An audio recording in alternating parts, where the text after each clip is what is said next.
give pretty much a full hour. So we're going to have several of our current student ambassadors come in and sit down. I don't know if I have enough chairs for everyone. Sorry. Here, one of y'all can sit in a special high chair. Anyway, so it is at this point of the day that I sort of close my ears and pretend like I do not hear the questions y'all ask or the answers they give. They know, how to do this. They've done this before, but this is the time for you to ask them questions about being a law student. Studying, do they have a life outside of law school, all that kind of stuff. So this is your opportunity to talk to them. At 2:30, we're going to wrap up. At that time, we will have tours available with our lovely student ambassadors. So if you do want a tour at the end, we'll meet out there, and they will take you on a short tour of the Law Center. The other thing I want to encourage you to do, there is that big banner outside, right outside to the left of the door. There's a huge University of Houston Law Center banner with little photo props. Our marketing department would love it if y'all would take some pictures. That would be awesome. So if you'll do that for a few minutes before the tour. Also, we have umbrellas out there as swag for y'all to take home. So U of H Law umbrellas if you want them. And okay, what I know. Nice swag, yeah, absolutely. You already helped yourself. I'm totally kidding. You're so funny.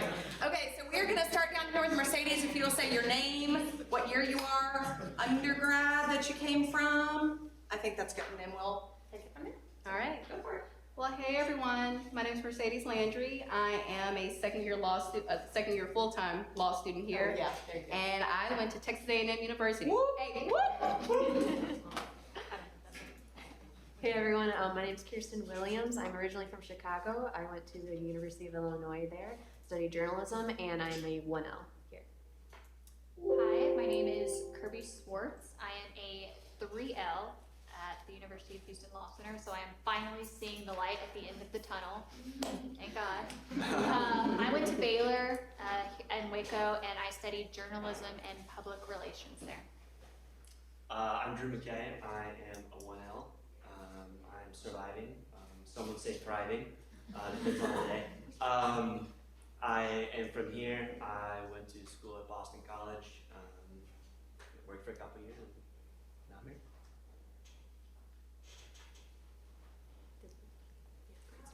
Oh, yes. What made you decide to come here to this school for law school?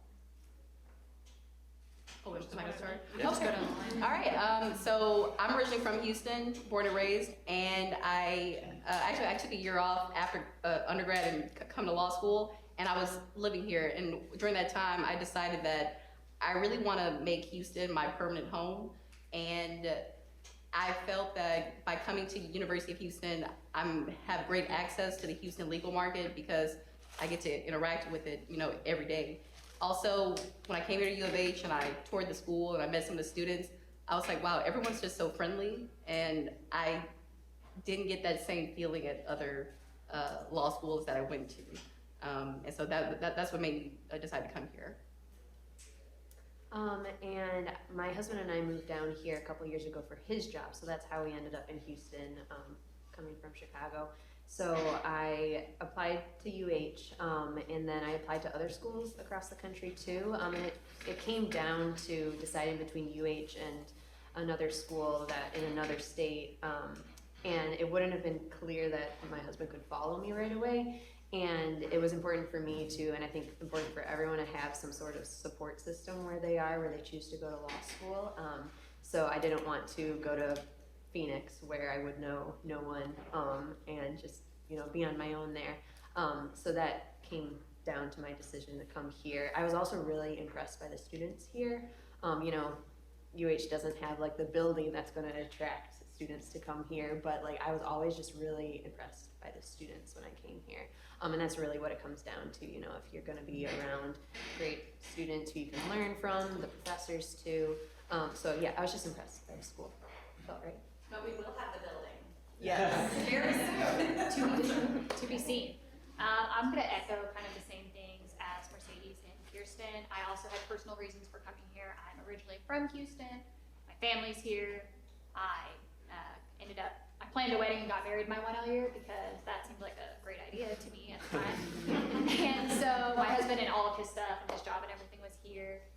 I was just like y'all, I sat in the back, in the corner, my admitted students day, and I remember being up here with the panel and they were saying all these like cool things about really amazing things that they had done and using all these acronyms that I didn't know what was, and I didn't know what Curb was, I didn't know anything. I'm a first generation professional, and I really wanted to come somewhere where I felt like I wouldn't be the only person that didn't know what was going on.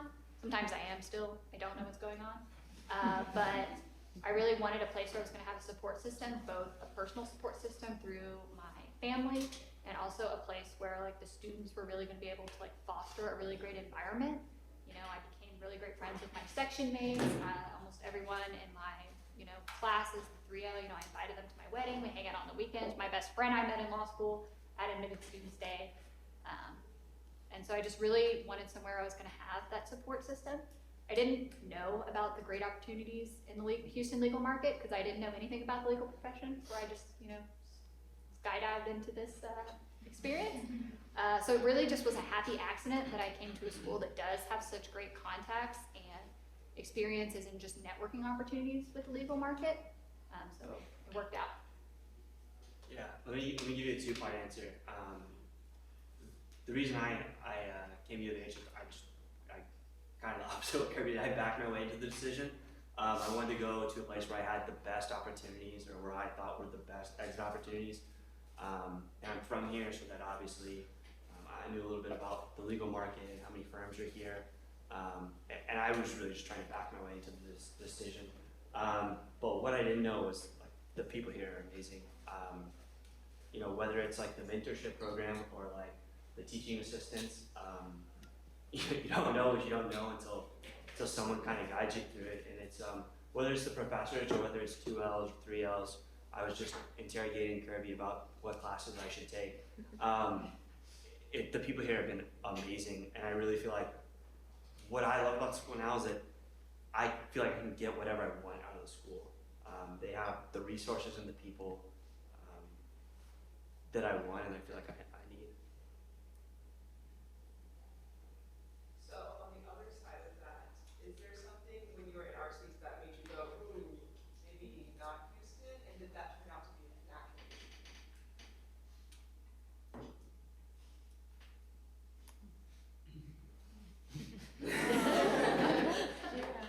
I don't know. My one hesitation was the building, but I don't really. That's taken care of, and B, I don't notice like the library is. I think the library is pretty nice, and that's where a lot of my day is spent. So I don't really notice it. I think, okay, I'll say for me, I'm from Houston, my whole family's here. That's a good thing, that's also can sometimes be a bad thing. So I was like, do I wanna be around my family? They're gonna be calling me, asking me legal questions. If you're in that situation, there's that red in button on your phone, just press that button, put your phone on silent, put it away. I think that was my only hesitation, but beyond that, I was like, no, this is where I wanna be. I think even though I grew up in Houston, I never came to like the Third Ward area growing up, so for me to come here, I was like, okay, this gives me a chance to explore a new neighborhood in Houston and really make Third Ward is like our home away from home. Sometimes, I think panelists can agree, we'll spend more time here at school than at home any given week. So it's been good to like incorporate this as my new community in Houston. So. In the back. So, you mentioned you were a full-time student. Yes. Are any of you part-time? No. Okay. So the question I had is going to apply in that sense. So let's see if I can rephrase the question. My cousin's in the part-time program, so I'm fairly familiar with it. Okay. If you want to give it a whirl. I'm talking about balancing work and school. Now, as a full-time student, are any of you working up to 20 hours a week? Are you working at all? No. So none of you have a job? No. Okay. Not during the school year. That means you cannot answer my question. Thank you very much. I can hook you up with a part-time student ambassador to talk to if you want to email me later. That'd be fantastic. We'll talk later. Right. What's the hardest part of 1L here? Learning how to read a pace. Like, it's great. We were talking about it at at lunch, like the first time you read a case, you're like, okay, cool, was that English? No. And you know, it takes you like, I don't know, 3 hours, I think is me being generous to myself to read a case. And you know, 6 months later, I read a case in 20 or 30 minutes. I don't even type a brief anymore. But I think it's just adjusting to what you have to do, and just learning, I don't know, learning how to be a law student. It's completely different from any other kind of school. There's just so much you have to learn, whether it's learning how to read a case, learning how to apply the law, argue the law, how to take an issue spotter. But like I said, I love the people here, and they have really made, I think, this transition so much easier. You know, you just ask them how to outline. Hey, like the first week of school, I went to my TA every day in Civ Pro, and I said, here's my case brief, what do you think? And then he said, no, here's how you should do it. Like, that's the kind of stuff that I really love and I appreciate about the school, and it makes life easier. Yeah, I would echo that completely. I think the hardest part, especially for a first semester 1L, is learning how to think in the law school mindset. You know, really, law school, the rules are important, the actual substantive law is important. There are things that you need to know, like the black letter law, but really learning how to think like a lawyer and to have those skills and to approach a complex problem. When people come to you, they come to you because they have an issue. They're not having a good day. They're talking to a lawyer in most cases. And they're coming to you and they're, you know, hopefully paying you because it's an issue that they themselves cannot figure out. So, you know, I had the same experience my 1L year. I didn't even know, like when the professor would ask me a question, I didn't even know exactly what they were asking me. Like I probably could have given it to them if I would have known, like when they're like, what is the call of the question? I'm like, Call of the Wild? Like, I think that was a book that I read in high school. I'm not entirely sure what you're saying. But, you know, when they said like, what is the issue? What is the legal question at hand in this case? You know, that's not entirely clear if you've never done it before, which most of you I would assume haven't. So just kind of getting into that mindset and just accepting the fact that you are going to mess up a cold call. Like they're gonna call on you and you're gonna have no idea what they're talking about. Probably gonna happen a couple of times, still happens, you know, to me as a 3L.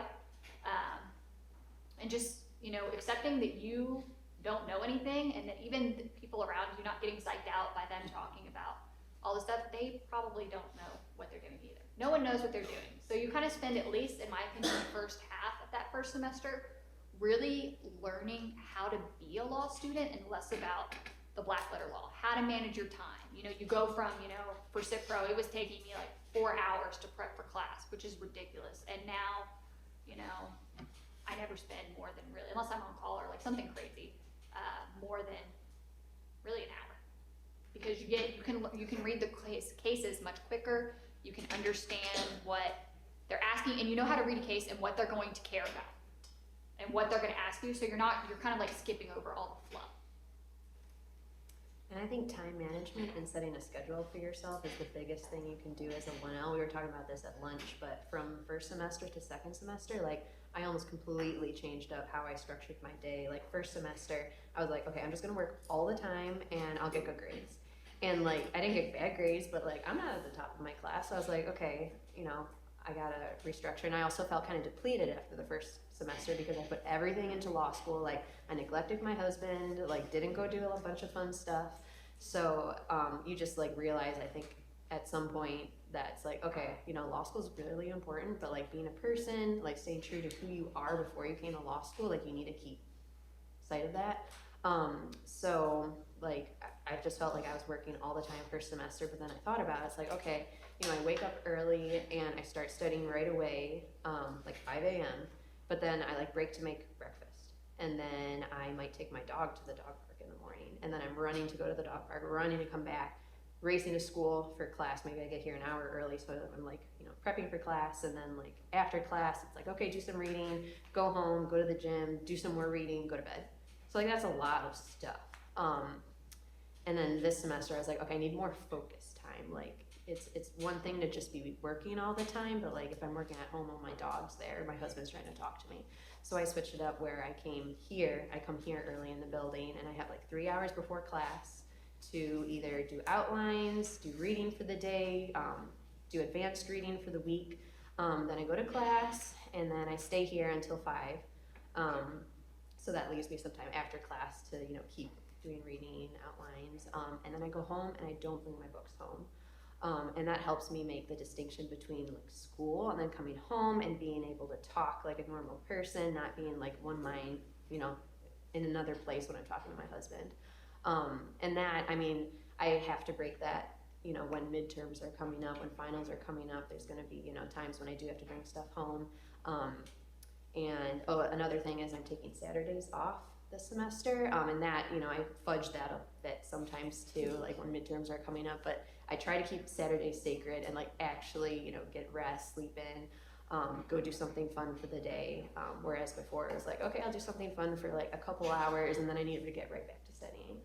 So far that's helped me keep that difference, and I know when you get here, like, you're gonna, you know, try to be like, oh yeah, I need to, you know, think about what Kirsten said or think about what people are saying, like stay true to yourself, blah, blah, blah. But everyone's going to be like not knowing what's going on first semester. So like, don't feel bad if you're like, you know, I'm working all the time, like I don't know how to make time for myself, but just try. Like, it's important to, you know, rejuvenate and get sleep and stuff, because that at the end of the day, I think it'll help you more than if you're just like, okay, I need to work all the time, 80 hours a week. Kind of going off what Kirsten said, I think for me, especially my first semester, it was hard for me to juggle getting my classwork done and then also making sure I made time for my non-law school friends.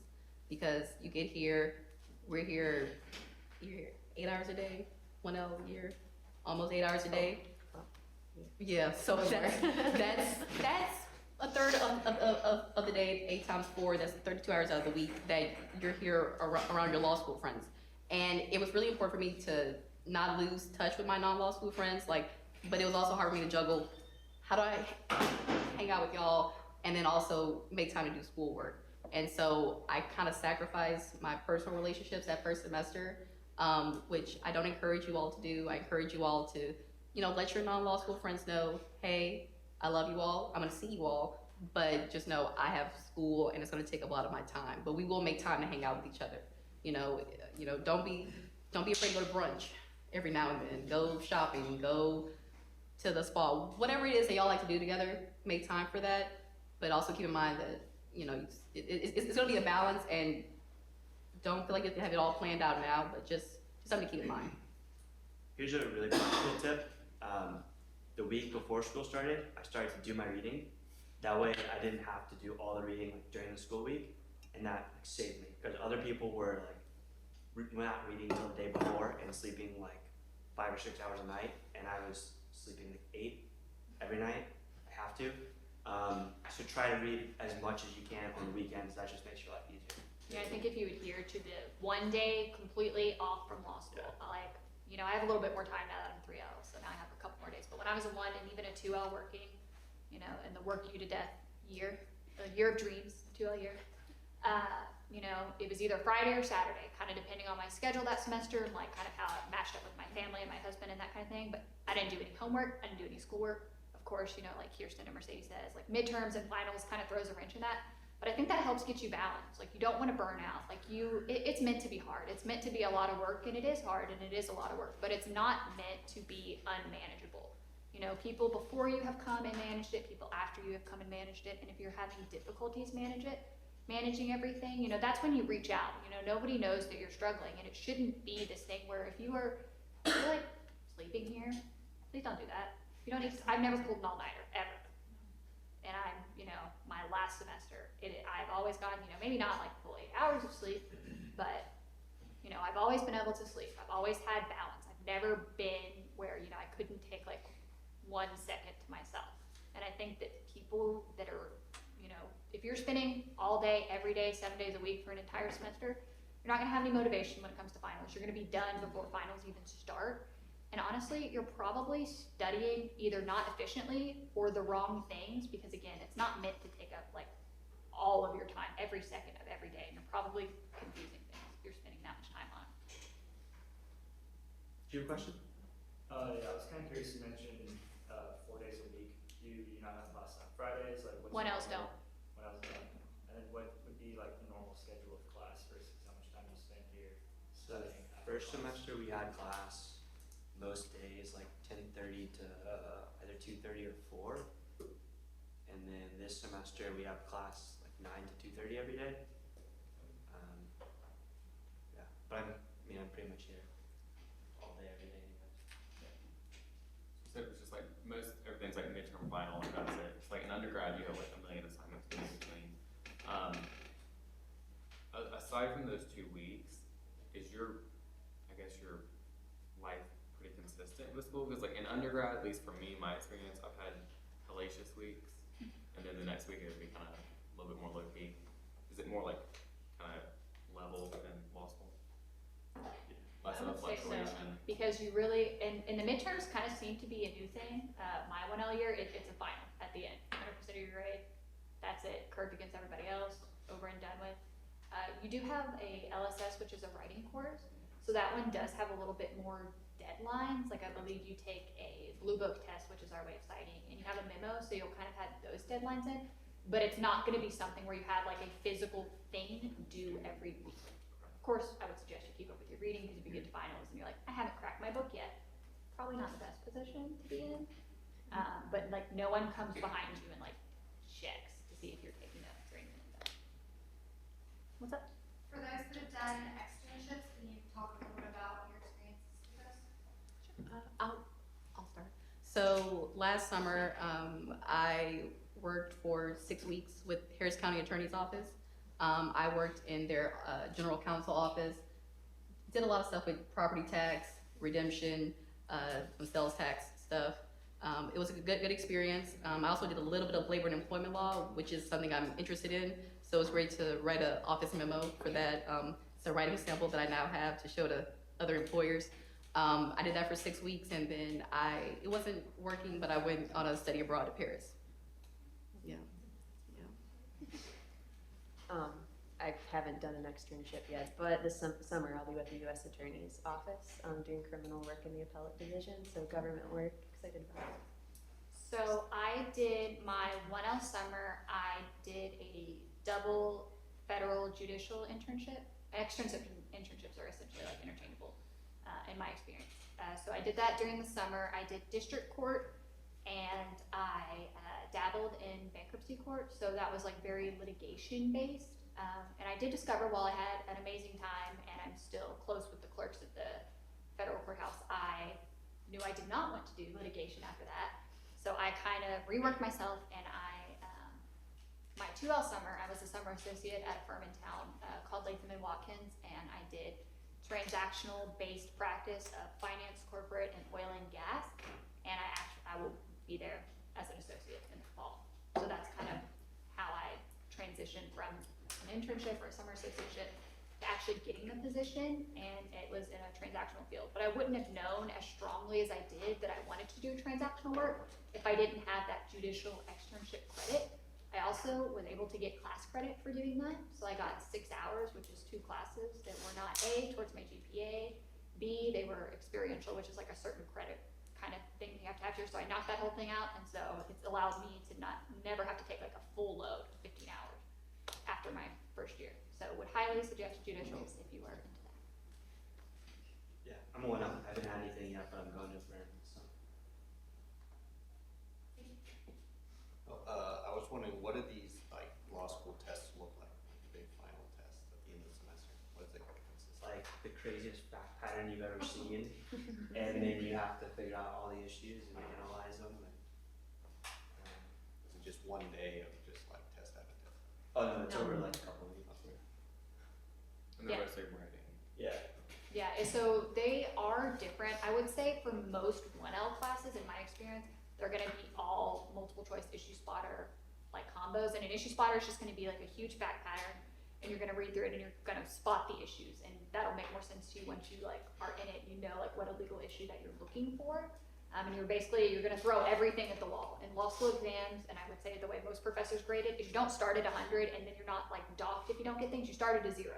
So everything that you say, if you go on a tangent and you talk about something that doesn't matter, you're not getting points off for that necessarily. You're just not giving yourself the opportunity to rack up those points that are then, gonna turn into your grade. And then once you're a 2 and a 3L, you can have different types of finals. Like we have like papers where you work on a paper all semester and you turn that in. And people kind of find their niche. Like some people love paper classes, some people love issue spotter classes. Some people will not take an exam if it's closed with multiple choice. They're not even gonna take that class. They're not gonna play with that game.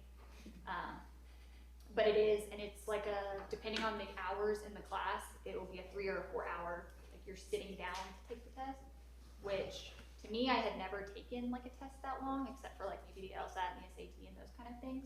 And it takes a lot of stamina to have to be, on and thinking at your best and to just give it all, like you're exhausted at that point. Like I went home and I just like sat, not in the dark with no TV. I was just like, this is just bad. My husband came home and he's like, what are you doing in the living room? And it takes practice, to be able to get in and to just give it all for those 3 or 4 hours and just type everything. Like my fingers hurt, my whole body hurts. I'm like, I'm just gonna go home. I don't even know, just sit alone. Giving me like some flashbacks right now. I'm gonna pass it on while I deal with that internal struggle. Yeah, and every professor can have a different, as they were saying, have a different fact pattern.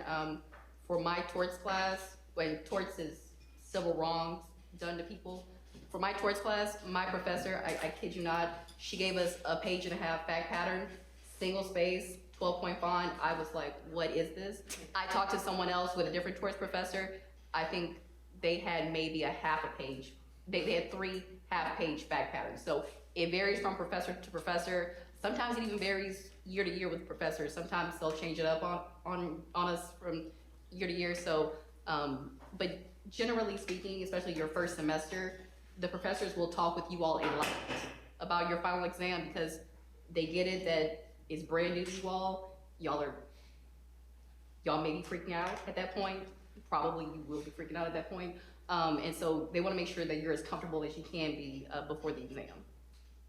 And I guess just one more thing to add, in addition to in your legal writing class, like learning about how to write like motions and memos and everything, they'll also teach you how to write a law school like issue response in the like issue, rule, analysis, conclusion format, like IRAC or CREAC. You'll learn all about that. But the legal writing class is kind of a nice home base in that way, where they'll teach you like how to approach law school exams. Yes, and you will receive a teaching assistant, which is usually a 2L, but it also could be a 3L, who has either LEXed, which means they made the highest grade in the class, or they just received an A and the professor invited them to be a teaching assistant. So that is the key to the kingdom. They have taken the test. They know what the professor wants, because some professors, they care a lot about the rules. Some really want analysis. They want every counterpoint you can think of. Others, they want a fully fleshed rule and then just say anything, like apply it somewhat, one sentence. And so they really have the success right there. You just have to go and talk to them. And speaking from someone who's been a TA several times, it needs to be, they're not gonna hunt after you. They're also busy.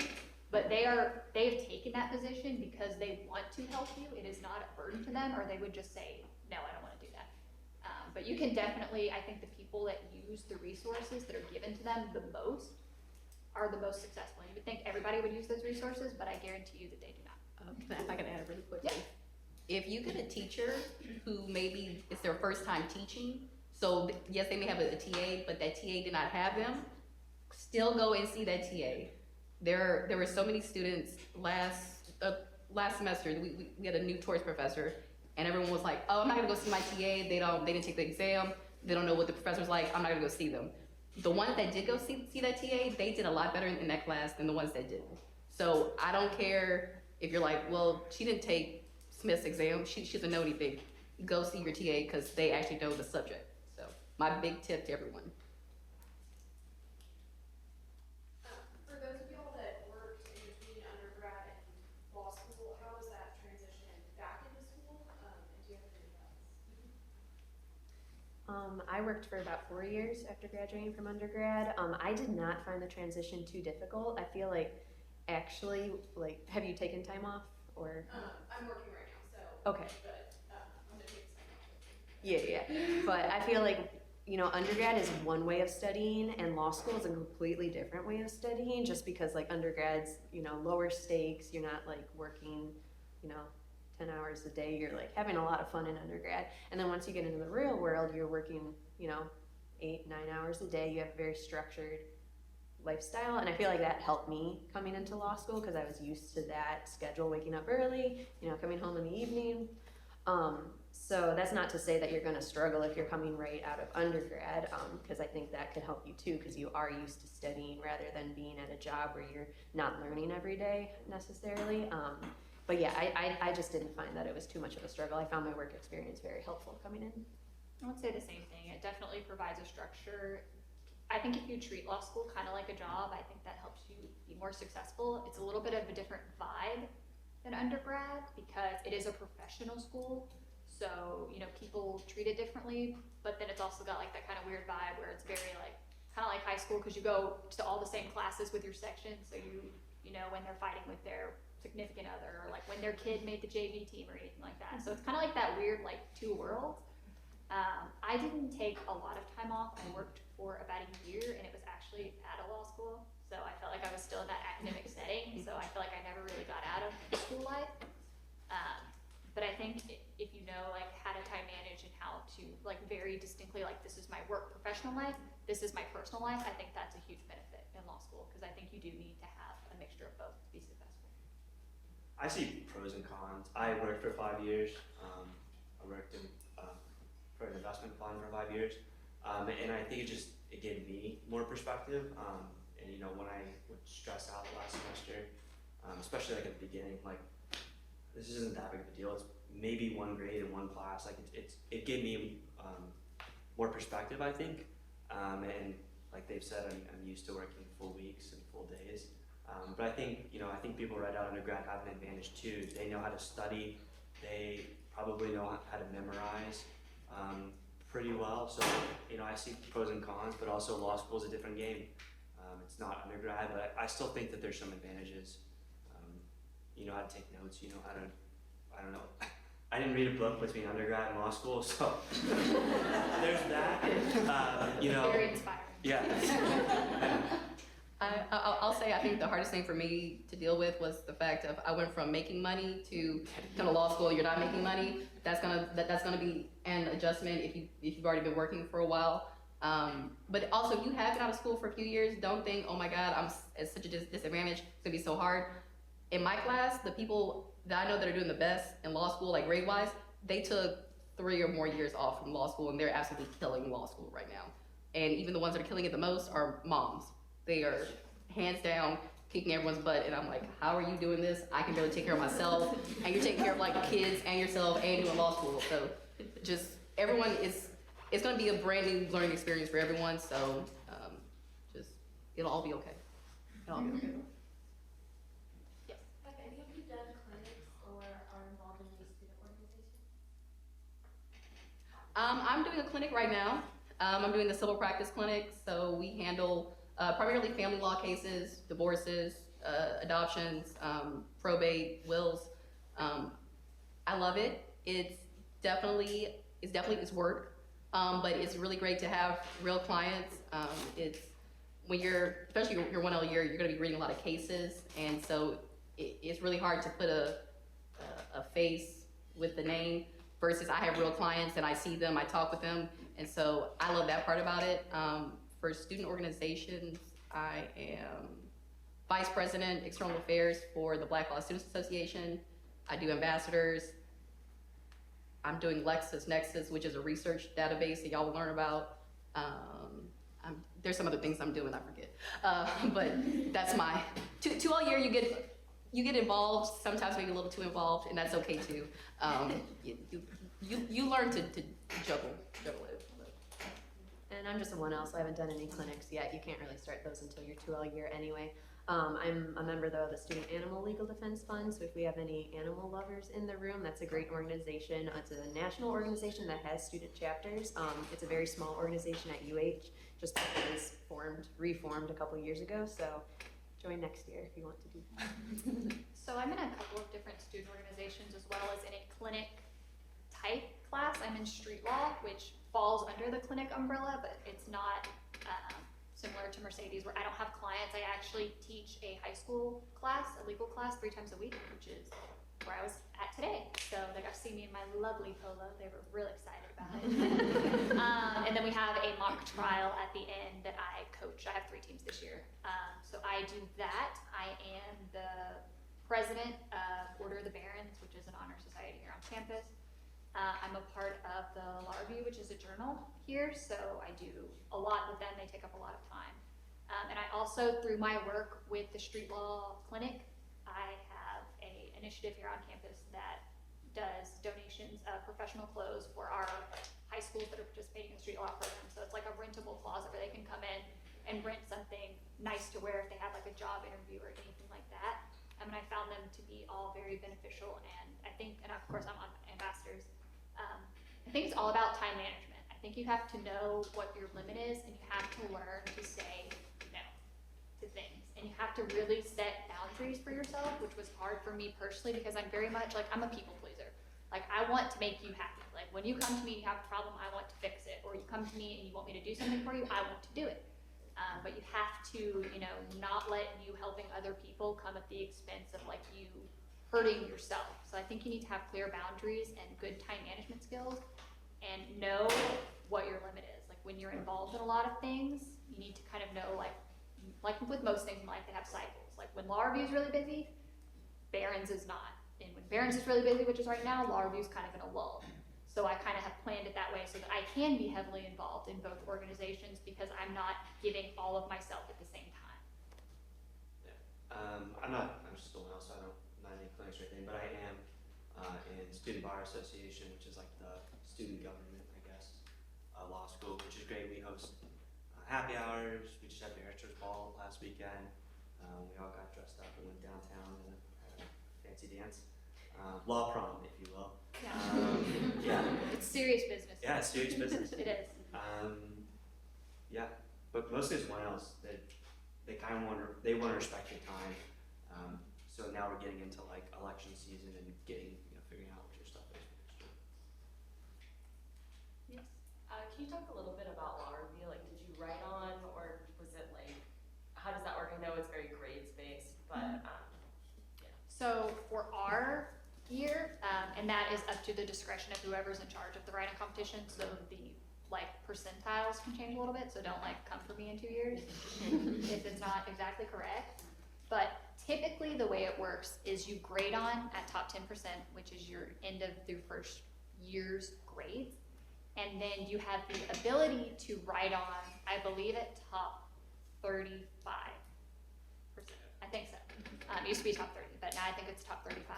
And so you submit like a double blind write on, and we have lunches and everything that'll give you like the full process of how to write on. And then they will select the winning papers, and then once they figure out whose paper they actually are, they're invited to join. I don't have experience with the write-on competition, so I can't speak to that as a participant in it. But I know several people that were successful in writing on, and it is work. So you know, it does kind of suck that you come right off finals and like you're like, summer, so excited, but I have to write this paper. Not so excited anymore. I would definitely encourage you, and that goes for all the journals, not just Law Review. I think they all have value. They all can help you. They all look really great on a resume, and there's something that employers kind of really want to see, especially if you have the ability to be on one. And they all have their own, like for the other journals, you can actually apply on, so they have grade on, apply on, and write on and apply on. It's just if you fall into a certain rank, whatever it is, you can submit your resume. And I don't think you necessarily have to write a paper for Law Review. We only offer grade on and write on. Did that answer your question, or did I just ramble? I tend to do that. Okay, I hope that was helpful. What fun activities exist outside of Houston? Like outside of law school? Yeah, like yeah. In, in Houston? Yeah, outside Houston. So I come from a rural part of the country, so being stuck in a city 24/7 might actually kill me. There's a lot of great like little small towns outside of Houston. If you like the beach, going to Galveston is a lot of fun. It's not the prettiest water that you'll ever see in your whole life, but there's a lot of like fun things to do in the city, especially if you love seafood and going out to like amusement parks. If I like to leave the city, I guess I'm a bad person to ask. I go to College Station. Yeah, I went to school there. So I go to College Station. That's not the best. I mean, you have an hour and a half and you want to drive somewhere. It's a fun city. Then again, I'm biased again. But I really like a little small town called Kemah. It's on the water, great seafood. You can go fishing. That's where I like to go. there's a nice state park nearby, Brazos Bend State Park. It's about 50-minute drive, if you're into nature. Yeah, I would say, living in the city, and I've lived in the suburbs of Houston essentially my entire life outside of undergrad, is there's definitely like each little neighborhood, I don't wanna say borough, cause that makes it seem very like New York-esque, and I don't think that the two are really comparable, but each little neighborhood definitely has its own feel. Like you can definitely feel when you're in the Heights versus when you're in Montrose, or when you're in Edo, which is the area that we're kind of in. Third Ward and Edo kind of back up to each other. And they all have different vibes. So like if you're, Edo is kind of a place like for young professionals. Houston has great food. They have a great food life. We have a lot of different types of cuisines, a lot of different types of cultures that you're able to experience. If you're a big foodie, you cannot go wrong with anything at Discovery Green, the food trucks and things like that. But there's also, if you kind of want to I live in the suburbs still. We moved back my second year in Pearland, so I'm also a commuter. So it can be done with the Houston traffic. Just learning, there's a lot to do. And even people that have lived here forever still haven't done everything. I am 25, I've lived here for 21 probably years of my life, and I still feel like there's stuff like people, oh, have you been here? And I'm like, no, I've never even heard that until this very moment right here. We have, and it's also accessible to a lot of things. Like she said, Galveston's about 45 minutes away. San Antonio, Austin, a lot of people will take like weekend trips there. I'm assuming you're not from Texas itself, so you probably haven't been around there.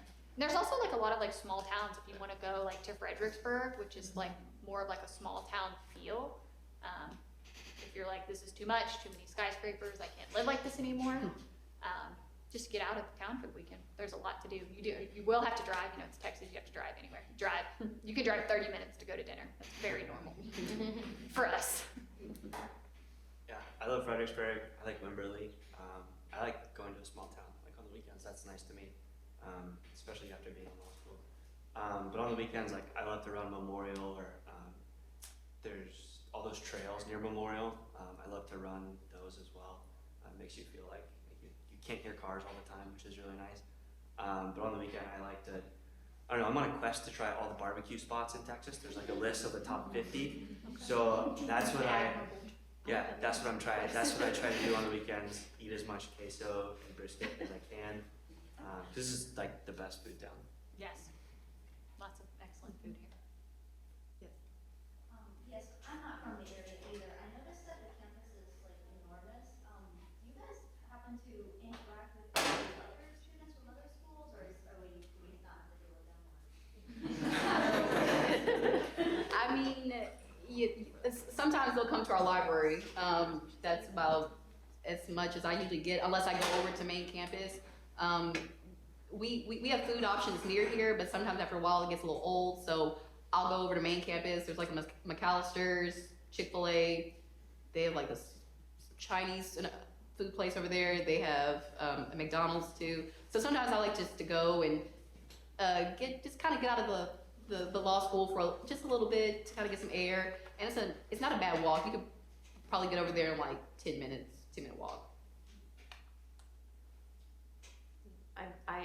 I feel bad saying this, but I have never walked the UH campus. Like, there's no need to. I'm sure it's pretty. I can't believe I'm saying this. You park, you walk to the UH Law Center, and then there's like a coffee, pizza, bar nearby if you want a quick area to go get something. And that's enough for me. Yeah, I have kind of the same sentiment. Sometimes you'll see like undergrads here in the library. I saw one time this lady was like painting a birdhouse in the library.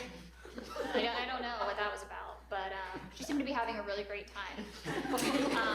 And it is a public university, so like one time it was like my second week of law school, and this lady comes up to me and asks how I can get her out of her parking ticket, and I was like, I have no idea. Like, I'm gonna be real with you right now. I'm not even sure I know what a parking ticket is anymore. Like, I don't know anything about what's happening. The only time I ever leave kind of this little area, and the undergrads really don't come like over here into the classrooms because there's nothing over here for them to do. But I have been known, once or twice a week to frequent the McDonald's on the main campus. You can find me there at times. But now that I'm at 3L and I'm lazier, I drive to the one over there, which is really sad because it's like a 10-minute walk. But yeah, it definitely kind of feels in its way, like I was talking about the high school vibe. in that way it kind of does, because you see the same people, even if they're not in your section or like your year, like the same, I mean, people that are here are gonna be the people that are be here every day. You'll see them in the commons or whatever. Yeah, I'm pretty similar to them. I'm that person I asked. I'm a Houston native, so I kind of have, you know, my crew and my pockets of town. But I can tell you where the gym is. I can tell you where the dining hall is. I like Chick-fil-A just as much as anybody. Yeah. Just so y'all know, there are we have these new robots on campus that deliver food. And so you will see them every now and then over here at the Law Center, but if you go to main campus, like you walk there, you may see them on the sidewalk, just a precaution that you don't trip over them. They are white, big white machines, but sometimes I almost had an incident yesterday where I tripped on one. So, and they move pretty fast. So that's also another way to get food over here. There's an app you can get, and you can get food sent over here in those little robot things. So. Mm-hmm. And we had our like financial aid talk before this. So can you guys talk a little bit about like your personal budgeting and whether or not like you've been able to make do on the financial aid process and kind of what that's worked out for you? I've done fairly well with what I've been given through financial aid. The summers will help if you get if you get an internship that's paid. That can also help with your budget. I think with my budget, I definitely don't go out to eat as much as I used to do before law school. Cooking more food. If you don't have a crock pot, I suggest that you invest in one. Oh, y'all think I'm joking. Get a crock pot. You will make so many dinners in that thing. Will save you so much money. And you can cook the food while you're at school all day. Trust me, come October, y'all be thankful for this advice. But yeah, get a crock pot if you don't have one already. Legit advice. Terrible one. No, I forgot what the question was. Oh, budgeting. Budgeting. Oh, she's on. I'll hit you up for some crock pot recipes later. Yeah. Come back to you. My husband and I are paying out of pocket for law school, so I don't have loans. I haven't interacted with the financial aid process, but if any of you are trying to do that, consider, if you look at your scholarship package, and if you're like, maybe I can swing it. My husband and I are trying to swing it. So, it's nice if you don't have loans. I know. So I'm kind of in a unique, lucky position because I do have a spouse that works. So I kind of have that. I do have income still coming into our house. Obviously not a 2-income house. We're not over here, like balling out or anything. I do have a scholarship from U of H, which really helps. And hot take, I'm not supposed to say this. You should try and negotiate your scholarship. Talk more later. But I think they know that law school is an investment. I think everybody knows that it's expensive. Any school is expensive, and that student loans are a very real thing. And I think that they should, if they're not already, be on the forefront of your mind that when you invest in yourself and your education, that at some point, you got to pay the piper and all of that. And so I think if you can